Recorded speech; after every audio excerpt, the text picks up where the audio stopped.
All right, Claire, I think we are recording, so you are good to go. Thank you for joining us. Thank you. Hi, everybody. Good morning. Claire Ludes, Executive Director for the Salina Area United Way. Little backstory for you all to understand. So we just recently announced our return to funded partners. The United Way had funded partners, a few years ago now. I'd say it's probably been about 8 or 9 years since funded partners was a part of the United Way. Some of you will remember it's kind of been seeing community impact grants and then also make a difference grants. So our community impact grants that we were doing was kind of the model that the United Way transitioned to. Those were our larger grants that really focused on programs in organizations that you all run and operate. And we found that it just really wasn't what the community needed. And so we've done a lot of work, and I know some of you have attended different meetings throughout the last year or so, trying to figure out what the right direction for the United Way to go is. We've done a lot of conversations with CEOs of our businesses that run our workplace campaigns. We've had conversations with donors, and it just became very apparent that funded partners really and truly is what the United Way is deep down to its core. And that's what the community wants us to be. And so we've spent a lot of time, the board of directors and myself, working through this, trying to figure out what the best way to operate funded partners needs to be. And so we just announced yesterday our full return, but I wanted to share with you all as nonprofits that are eligible to become a funded partner, what that process is, what this means for you, and kind of how this is going to work, because it is a little bit different than how it was done in the past. But as you know, times change, and we kind of have to move with the times and tweak things to make them work.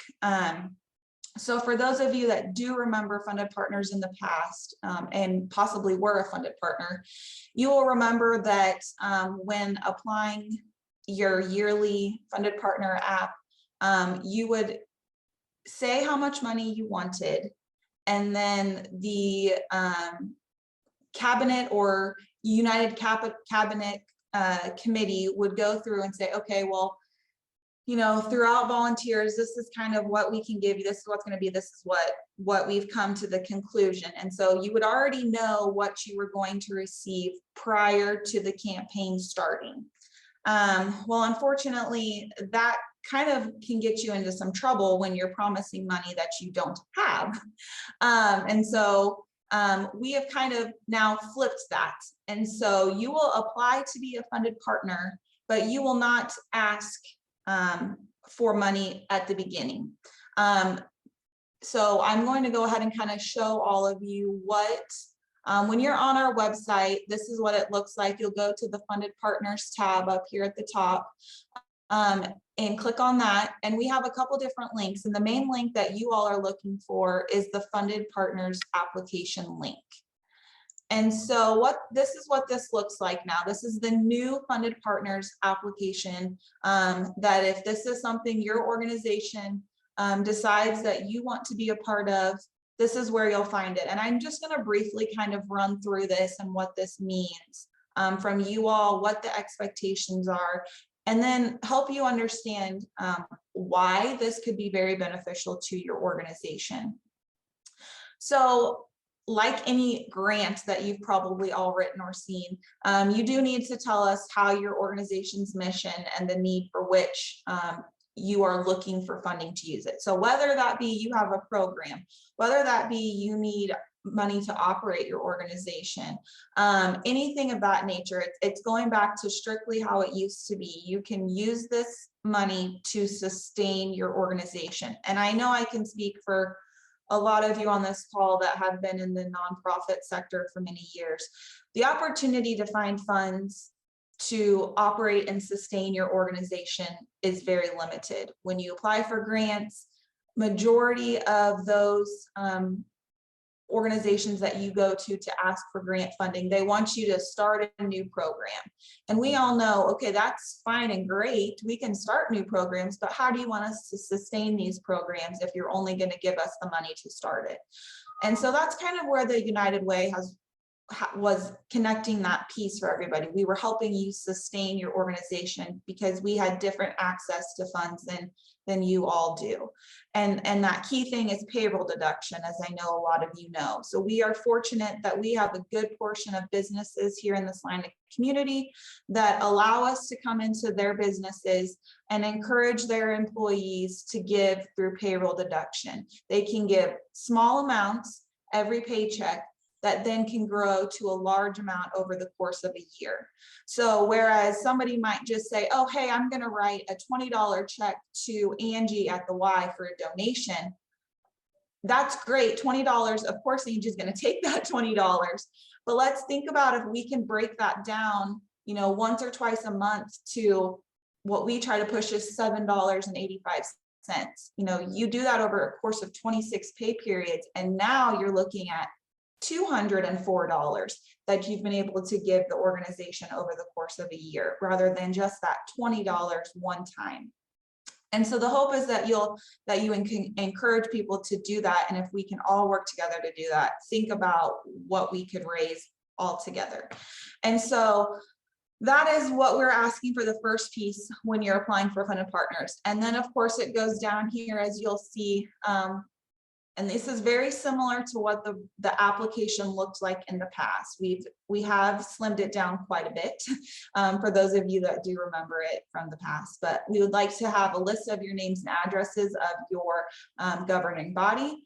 Of course, your letter of determination for your 501c3. We're asking for your most recent annual audit or in Form 990. Attach a copy of your organization's current annual budget. We'd like you to provide your anti-discrimination policy and racial equity statement. If you don't have either of those, we have attached to this the United Ways that we abide by. If you choose to go ahead and sign and say you accept to operate as United Way does, you'll just sign those. And then the last piece, the number 8 here, which we will scroll down to, is a little bit something new, but I think that that is important, that if you are accepted to be a funded partner, is really what's going to help drive us to raise those dollars like United Way did in the past. United Way used to be $1 million organization, and I truly believe that there's no reason we can't be $1 million organization again and surpass that, but it's going to take all of us coming together, working as one cohesive group and pushing donors in the same direction. And so some additional requirements, if selected, and you must agree to these prior to submitting your application, and once you're approved, then do these things. We ask that you'll run a workplace campaign and strive for staff participation. We ask that you're going to keep your board of directors informed and encourage their support at their own workplaces that run workplace campaigns. You'll agree to help present at least one workplace campaign. So for example, if you are asked and approved to be a funded partner, and we go to do a workplace campaign presentation at Great Plains, for example, and we reach out to you and say, would you be able to do this? The hope is that over the course of the year, you need to agree to at least one of those presentations. And this is something that used to be asked of funded partners in the past. So this isn't something new for some of you that were a part of that before. We'll ask you to provide at least a minimum of 3 impact stories from your organization. And what that will do for us is we will create marketing collateral with those pieces. We will share that out on our social medias. We have a partnership with Salina 311, where we are able to feed stories to them as well that they will publish regularly. We have a partnership with KSAL where we can talk about funded partners on their radio stations regularly, and they will share that through radio advertising. So these pieces, and then of course we can provide, you know, the nice fancy pieces that you all can use on your Facebook and social media outlets as well. And I know a lot of you, marketing is a huge piece that is underserved in your organizations because you don't have the staff or the resources to do it. So, you know, having those pieces that we've created for you could really help you all on the flip side also. If you're appointed, you will have to attend the Salina Area United Way kickoff, which is September 22nd this year, and then participate at our Dueling Pianos event, which is December 17th. You will be asked to use our marketing toolkit that we will provide to you, and you must post a minimum of 2 social media posts a month. And then you must identify yourself publicly as a funded partner of the Salina Area United Way, which you will be given a logo that says funded partner of Salina Area United Way that you must place on items in your organization, whether it be window clings, newsletters, advertising, brochures, any promotional items of that nature. And then of course, we ask that you provide us copies of any materials that you put out from your organization. The other thing that we can offer that's not on here, if you are selected, that just kind of helps you understand how this will work.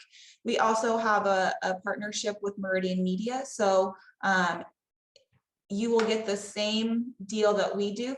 We purchase one advertisement and get one for free. Okay, Meridian Media has agreed that any funded partner will also receive that discount as well to help encourage people with funded partners. And so, like I said, Salina 311, we have a partnership with as well. We're able to forward and piece stuff into their paper, which is becoming very, very popular in the community. It's basically our new line of information that we receive. So this is the application. You'll see here's your racial equity statement and your anti-discrimination that you will either sign to agree to ours or provide us your own. And then of course, year-end reporting. Once you've received your funds after we have raised them, this will be your reporting that you must supply to us. Just like before, it's the same reporting that was asked of you with community impact grants. Now it's just moved into the funded partners application. So community impact grants will completely be going away. This is the direction that we are going. And then of course, we'll still do our smaller make a difference grants, but I will talk about that here in a moment. And then I also just kind of wanted to show you this nice flyer that you all are able to use and pull from our website as well. That's linked at the same location as the Funded Partners app. I don't know how you guys are, but when we talk to CEOs and donors and things like that, they, and even in the past, you as nonprofits having that United Way Funded Partner stamp of approval was huge for donors and donating to your organizations. And so again, by being a funded partner, you're gaining that stamp of approval again. You're also having access to business payroll deductions through us. So helping encourage people that you might not necessarily have access to, or that could help contribute smaller amounts over longer periods of time. The other nice thing and key thing that I like to explain, especially to those of you that participate in Match Madness with the Community Foundation, a lot of you who have been in your roles for a while kind of understand this, but with your endowments, you're not really able to touch any of those funds right now. It's for future needs in your organization. And so with the United Way, anything that's donated to us is immediately turned back around. And so remembering that we are here sustaining your organizations today. And that's why it's so important to know it's when you donate to the United Way, those dollars are immediately turning back around once they've been raised. And then of course, I know there's some of you that run many different fundraising events throughout the year, and to have United Way dollars through funded partners again, could mean a huge shift in where you put staff, being able to do away with some of those fundraising events and know that there's dollars, large dollars coming in from the United Way like before. Those of you that do remember the good old days, it was not uncommon for your organization to receive anywhere between $40,000, $50,000, $60,000, $70,000 over the course of a year from us. And so that's the ultimate goal, is to get back to that. But it's going to take all of us working together to get to that. And so I just want to show you one final little flyer that we put together here to kind of show you truly how simple it really can be if we all work together. So what if 3,847 people in the community gave $7.85 a paycheck? We'd raise a total of $785,000. What if 5,000 people through payroll deduction gave $7.85? We would be back at our $1 million. So it seems so simple that we could make this happen, but again, it's going to take all of us working together. And so that is where we are, what we're doing with funded partners. The application is open right now. It's due on August 12th, and then it will go to our grants committee that consists of volunteers in the community that will go through and work through your applications. And then we'll recommend whether your nonprofit should be accepted into the program, and it will go to our board of directors. And we will announce those funded partners as of September 1 to kick off our annual campaign, which will happen September 22nd. And so that is that piece. And then for those of you that are curious about the Make a Difference grant, which is our smaller grants, we will have those this year. They will open after the funded partners piece has closed. So in September, those will open. We'll have $100,000 that we will be granting out for those $10,000 max grants. And those will be the same as before. The application will be very similar. And those will be awarded by the end of the year. So I open this up to anybody that has any questions about this, what it means for you all, and I'm happy to answer those. Hi, this is Claudette with Catholic Charities. I just had a quick question with regard to blackout periods. I know in previous years when we used to do this, there was times at which we could not fundraise for our agency due to blackout dates with United Way. Will that come back into effect? No, we will not be having blackout dates.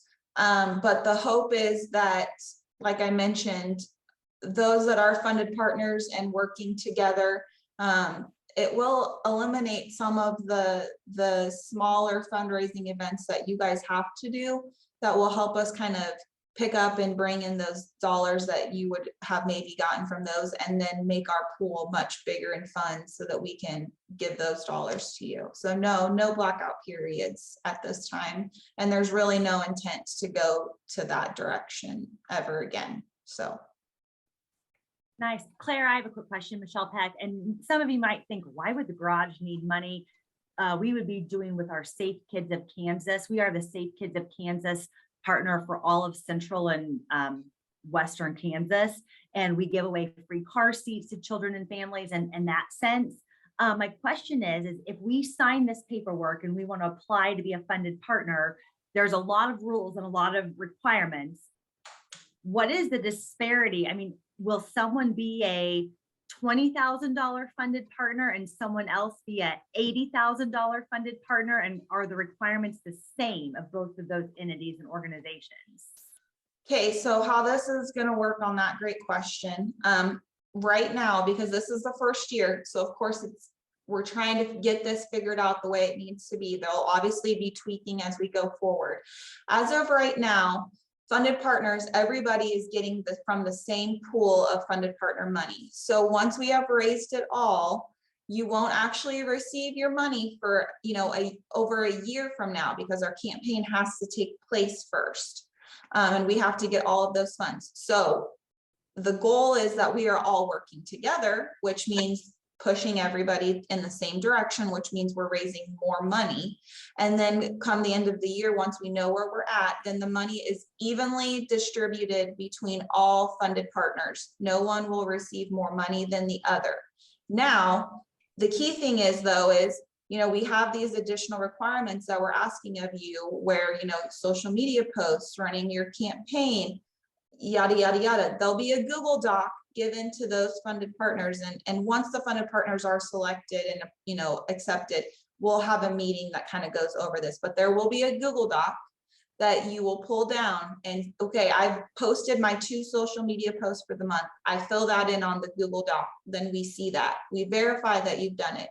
So we're verifying all of those things throughout the year. So you'll get evenly distributed, but say your organization, for whatever reason, chooses 3 or 4 months out of the year to not post on social media.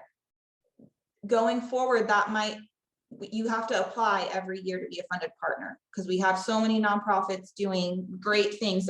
We don't want to go back to that select only 16 people. We want to be able to be flexible with what's going on in the community and allowing, everybody to have the same opportunity to be a part of this. You might not be eligible for a year if you don't adhere to what's being asked of you or things of that nature, because we want everybody to be working together and putting in the same effort. And so everybody will get the same amount of money each year, but the next year you might not be eligible to be a part of the funded partners for a year because you didn't follow the rules. So, but yes, everybody will get the same amount of money from the funded partner pool. It will be evenly distributed for the first year, for sure. It's the only way we could feel that it was fair, since you're not actually asking for the money up front like before. You've already given us, a majority of the stuff that would have been asked of the funded partners in the previous. So we didn't want you to have to do a whole nother application once the money was raised. That didn't make sense. So for now, it's just evenly distributed between you all. Does that answer your question? Yes. And are you capping the number of funded partners, or do you have an idea of like, are you going to do, there's like 20,000 nonprofits in Salina. Yes, there is. So it's going to all determine on your organization and how well it fits into our mission and what you do. So of course, we still have health, education, and financial stability. So you're going to have to show how your organization aligns with what United Way is trying to do. So of course, if you say something that doesn't go with that, you're more than likely not going to be accepted into funded partners. We have to still make sure that you're aligning with the mission that the United Way is working towards.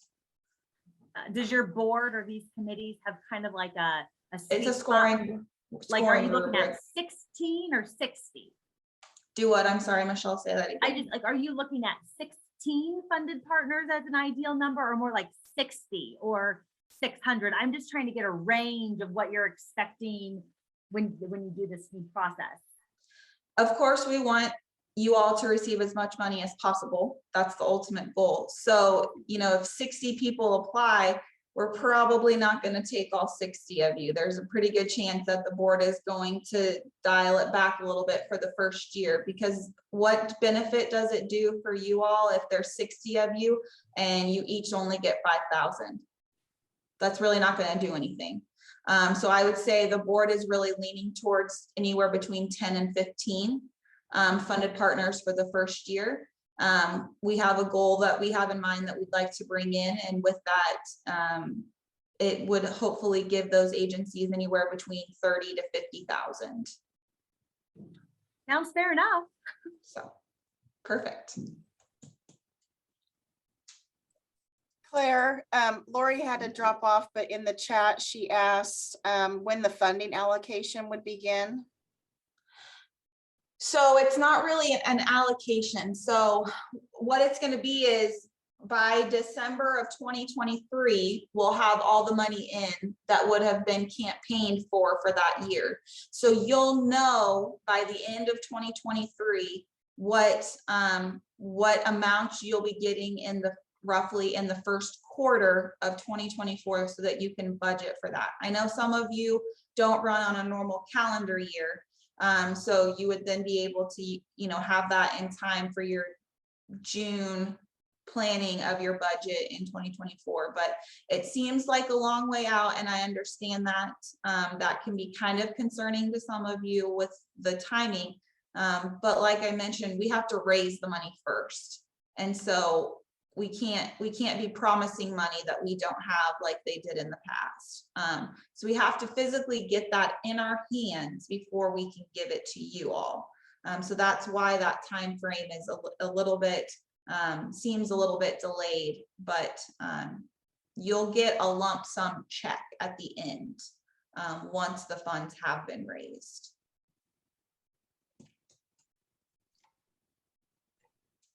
I have a question.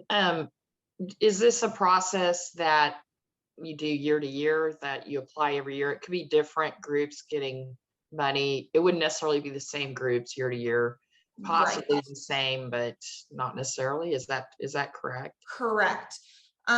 So I think this is Jane, right, Anderson? You didn't pop up when you were talking, but I'm guessing I could tell by your voice, Jane, right? Yeah, it was Jane. Okay. So for those of you that remember, in the past, when Funded Partners was done, it was always the same set, 16 agencies. It never changed, always. You might have applied every year. You always had to apply, but you knew that you were in that group of funded partners that was going to get money. We have too many new nonprofits in the community that we can't exclude them. We have to make this open to everybody. And so every year at the same time before campaign kicks off, the application will go open, you'll apply. You know, one year you might get picked, the next year you might not. It's all going to depend on what you are saying you're applying for and what you want to use the money and how it aligns with the organization. Because of course, some of you, might be skeptical of this first year and you don't want to apply for it, but we make this work and we get things turning around, and next year you say, okay, wow, this really is working. I'd like to apply and give this a chance. So we don't want to close this off to only a set group. We want to be flexible with dollars and flexible with the needs in the community. So could be different funded partners every year. It's going to depend on what your organization, chooses to apply and not apply, and then whatever the board then decides going forward. I'm sorry, this is Jane again. Could you describe the smaller grants? I don't know anything about this, and Sure. I wasn't quite sure what you were talking about. Yep, no problem. So we do Make a Difference grants. They're just smaller grants, maximum of 10,000 awarded when applied. We have $100,000 this year that we're going to put towards that, which will open in September. And you can apply for those grants for really anything, whether you have a small program that you want to work on, you have something in your organization that you need some funding for. But really, again, it's just the smaller grants that we offer every year, basically, with excess funds that we have. And it's just a one-page application that you tell us about, and then when that goes live in September, the cutoff, I believe, is what we're working for, is middle to end of October. But again, just showing how your organization would use those funds and how it aligns with United Way's mission, health, education, and financial stability. So it's a maximum of 10,000 that you can apply for with those smaller grants. So they're just littler opportunities than the larger. There's not as much asked of you. Whereas with the funded partners, you're having to provide a bit more information and a little bit more buy-in. So this is Jane again. On the smaller grant, it can go toward anything, program, anything, or paying yep. your educator or whatever that is. Yes. Okay.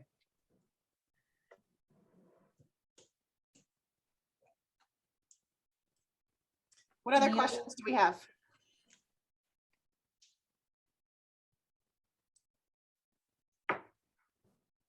All right, Claire, thank Claire? you. Oh, Sorry, go ahead, Amanda. It was delayed thinking. Claire, could you just share a little bit about how the workplace campaign happens, what that looks like for the employees that are participating in the workplace campaign, if it shows area nonprofits that are supported, or does that money directly flow through to those organizations, or does it go into the pot? Can you just kind of speak to that for a little bit? Yep, sure. So we have a lot of businesses in our community that participate in what's called our workplace campaign. And through this, we are able to do payroll deductions with employees. So when we go to said business, we provide what's called our pledge forms. And if you are a funded partner, you will receive these as well, which is part of your stipulation of being a funded partner, is running a workplace campaign. You choose, a lot of employers, do it with their benefits enrollment time every year. But we are fortunate that some of our businesses make it a week-long fun event for their employees. And so one of the key things that they do is allow employees to fill out their pledge forms. And with that, they can select to do payroll deductions. So we receive checks monthly then from these businesses that will put towards the general fund, and that will build it up. As you all know, there's times that employees will leave a job, and of course their payroll deduction then goes away. And so with that, then those funds, that check that we receive from those businesses on a monthly basis can change. And so all of those will be going into the general pot. On the pledge form, though, if you are a funded partner, you will be listed on the pledge form as a funded partner, as one of the organizations that's receiving funding from these donations. The other thing that businesses do with Workplace Campaign, and one organization or business I can give an example to you all, is Assurance Partners. They run a fabulous campaign, and their staff looks forward to it every year because they make it fun, but they're also benefiting an organization in the community, the United Way, and our funded partners. Dana Frederking there is what's called their internal coordinator. Every business has one of these. It's the main individual that runs their campaign at their business. She puts a lot of thought into this because she knows how important these dollars are and how much impact they can make to organizations like yourselves. So she'll do a day where she'll bring in breakfast, and an employee can pay $5 and have eat breakfast. She does different dress up days every day, and the staff can pay whatever she decides to participate in the dress up days. And she just does different things every day. And on Friday, she does some big hoopla. And so the last 2 years, it's been a wee bowling tournament where they all compete. They bring in alcohol, they bring in food, and the business, of course, pays for these things for these employees so that the money that's paid to participate can come to us. And so all of our businesses kind of do things like that. Those of you that remember, used to also be jean days. Some businesses still do those because they do still require a more business casual dress, but unfortunately there are a lot of businesses nowadays that allow their staff to wear jeans on a regular basis. But all those funds then come into the general funded partner pool that then will be distributed between you all as funded partners. Like I mentioned, the payroll deduction is huge with Workplace Campaign because of employees being able to make smaller contributions over a longer period of time, which means more money into the pot for you all. Amanda, did that answer? Did you feel? Yes, thank you. Sure.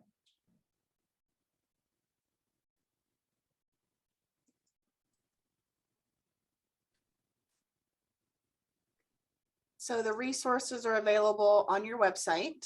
They are under the Funded Partners tab at the top. All right. And of course, Claire is available if you have any specific questions. The deadline, remind us again, is August 12th. August 12th, Friday at August 12th by noon. By noon. That's always a catcher for me. I always miss the time. Noon, 12 o'clock, everyone. 12 on the 12th. On the 12th at 12, yep. All right. Well, thank you, Claire. Again, if anybody has any follow-up questions, feel free to reach out. I have a few other things. I'm going to stop recording.